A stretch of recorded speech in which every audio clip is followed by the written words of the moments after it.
I think, to be honest, you've got to be careful that that isn't what God is planning.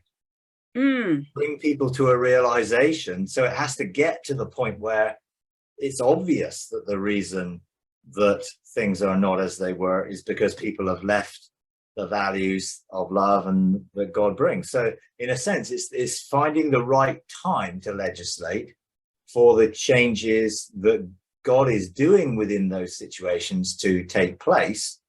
Then people will start to look to the right source. And I think the same could be said of the political situation, financial situation. A lot of those things are beginning to be questioned by people because they're no longer providing the solutions and the answers that they might have once offered hope to do, but probably didn't anyway. And people are beginning to wake up. So I think, in a sense, the awakening is what we're legislating for, that people would wake up, that people would begin to realize and see the reality of life lived from a humanistic perspective, which is the tree of the knowledge of good and evil perspective, independence from God. It has its consequences. Ultimately, the consequence originally led to the flood. And now God isn't going to flood the earth again, because in fact, if the earth has been flooded with glory and love, but in a sense, people have to come to the realization that that is what they need in their lives. And sometimes when people are comfortable with the status quo, and so they have to be shaken out of the complacency of the American dream, in that sense, that, oh, well, yeah, we're going to be able to get ourselves out of everything because we've got all of this and we're the biggest in the world and we've got everything. And that's a sort of bigger global picture that people might have. But then there's the individual, my life, why is my life? Why am I not happy? Why is success not making me happy? Why is money not making me happy? Why? And the questions, I think, are promoted from the conscience and from God within to get people to start questioning, because then they'll start, asking and getting the questions answered. Well, because all of this system that we've developed is actually not based in God's kingdom at all. And needs to be shaken, so that the only thing remains after the shaking is God's kingdom. So sometimes things do have to fall apart. Sometimes things have to get worse before people will look to another solution. And the same is true for individuals who face struggles with addiction. If they don't get rock bottom and there's nowhere else to go, they don't look up. They keep looking down and they keep spiraling down until there's nowhere else to go. And maybe that is what God intends. And I think, which is why I think the whole, make America great again concept is totally flawed. America was never great. Neither was Great Britain. It was never great in its own strength.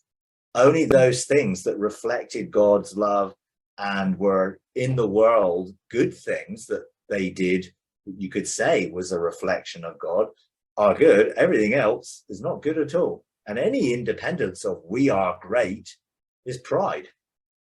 And I think sometimes things have to fall for people to recognize it's not about a nation, it's not about a system, it's not about any of those things. And I think that's probably where we are.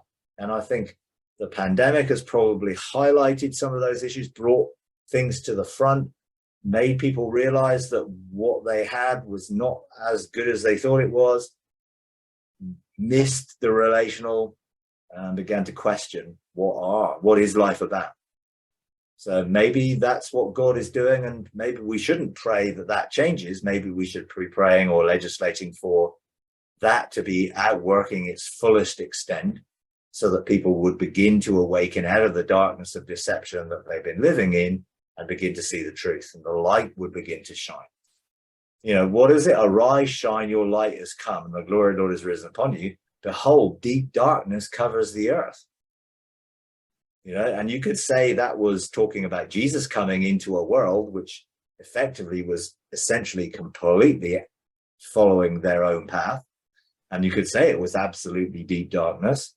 But are we in any different a situation now, other than we do have a lot of people who are saying that they have seen the light? Maybe it's actually those who are saying that they know God and Jesus, that need to begin to be the light that would shine on the things which are hidden in darkness or obscured from people's understanding, so they could turn from those things and follow the light. So maybe we need to be more of the light of the world, but it's not surprising that the darker things are, the easier it is for illumination to be seen.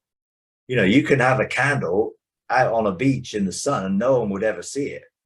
You put a candle in a dark room and it illuminates the room. So maybe the darkness is not such a bad thing, but obviously you don't want, the world to be